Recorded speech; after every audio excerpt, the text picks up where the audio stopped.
So today we are going to make chicken biryani, my style. So people like to make chicken biryani with a lot of layers, and that's the traditional way of making it. Mine is a quick and easy. People say call it chicken pulao. So if you want to call it chicken pulao, you can do it. I will still call it chicken biryani. So start with a teaspoon of oil. Add in again hing, which is your magic powder for digestion and a beautiful blended taste for the entire dish. A little bit goes a long way. Add the jeera. Look at it splattering.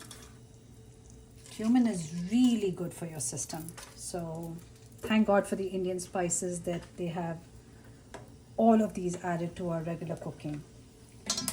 I will then add my onions. Don't burn anything. Be slow. Add in onions. Don't mind the little coriander that's going in. It's only going to enhance the taste. And we'll add the coriander again in the end. So chopped coriander. And now I will grate in my ginger and garlic into the pan and then stir. So I have 3 cloves of garlic here. I can even put 4 because we're going to add in rice later, and garlic, you can never go too much with garlic. Be generous, but I think 4 is good enough for my dish.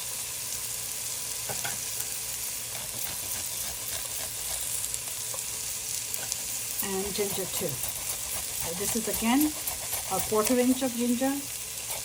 It's thin, so even though it's looking like a full inch, you can see how it's falling in the pan. So don't worry if your if your pan doesn't have any oil. Once again, by the time the chicken is cooked, you will see it will look so rich and wonderful. So give it a stir again for a 40 minute to a minute at most. Your flame is on low. Don't cook on more than medium heat because you want all the flavors to come out.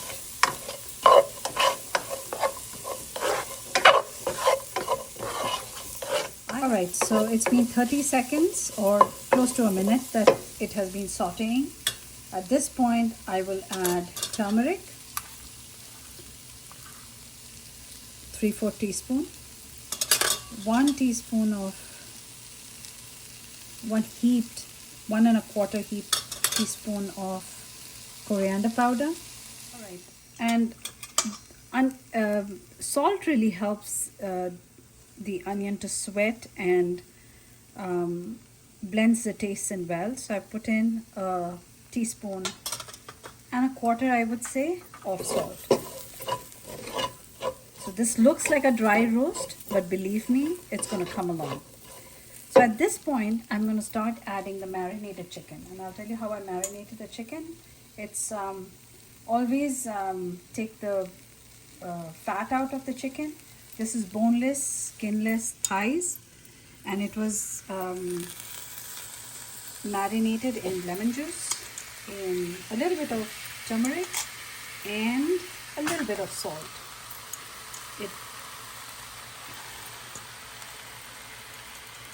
And I'm going to add the juices in.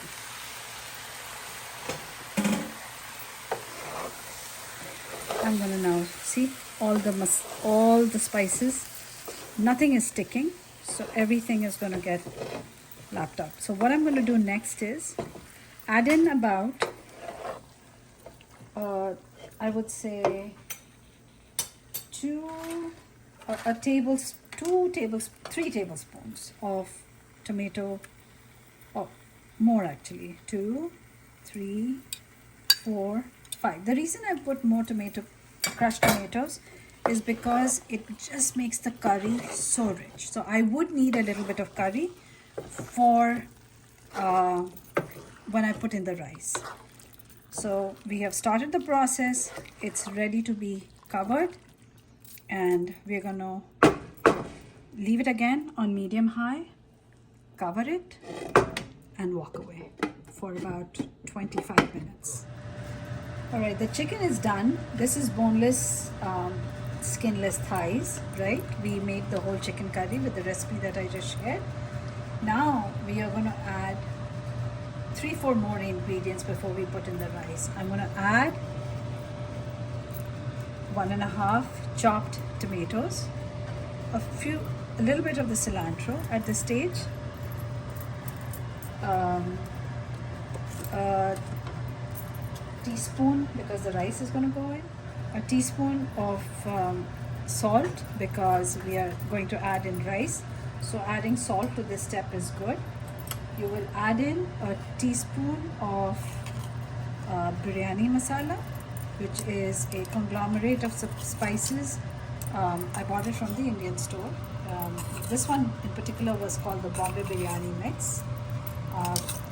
Then I will also add in the typical chicken masala that I add, one from Shan, which is also a teaspoon, not more than a teaspoon. I think this is enough flavor. And then I will also add the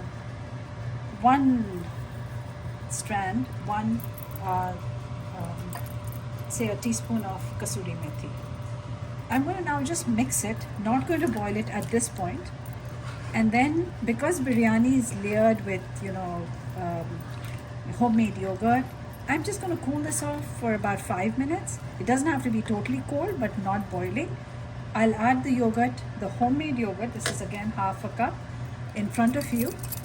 And then we'll add the rice. We'll get such a wonderfully tangy touch to it.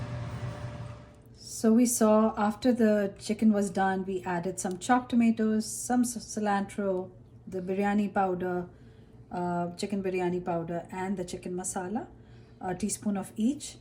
Then we shut off the gas because the chicken is totally done. So now I want to add the curd, the homemade yogurt. See how beautifully it's been whisked, and we are going to put it. And the reason you put it in the on the colder side of the chicken, when it's not boiling, is because then it does not lose its character. So it नहीं तो in Hindi we say fit जाता है. Like you would see the yogurt separately from the rest of the curry. So just to stop that, you do that. Now I'm ready to put in the rice. So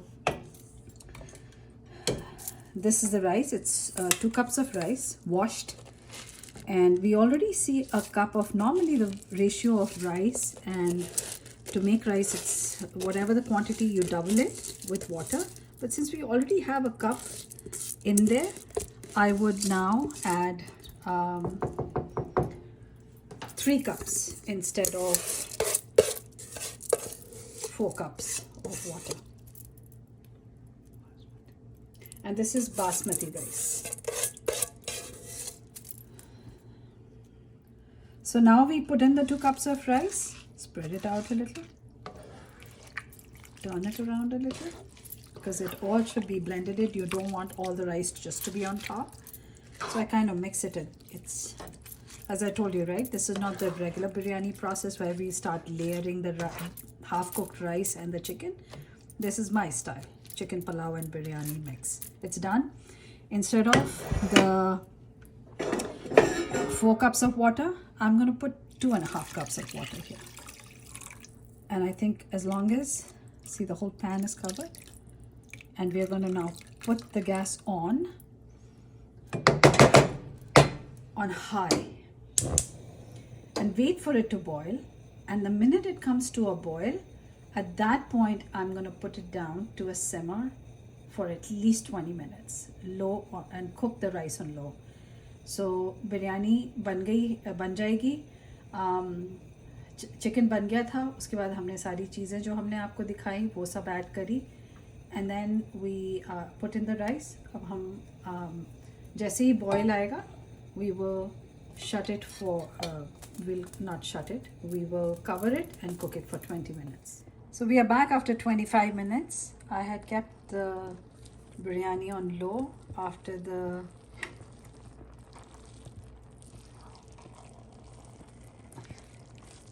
whole dish came to a boil. We'll check the rice. It seems like it's done. So what we need to do is give it a good stir and then shut it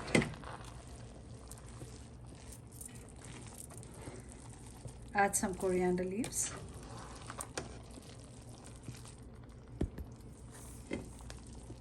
And it's really very well done. The rice is not totally separate, but yet you can see them, and it has a combination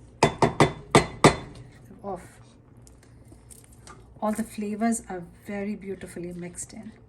So I think it's done, and as you can see, it hasn't stuck to the bottom. I will just add some chopped coriander to the top and shut it, and it's ready to be served.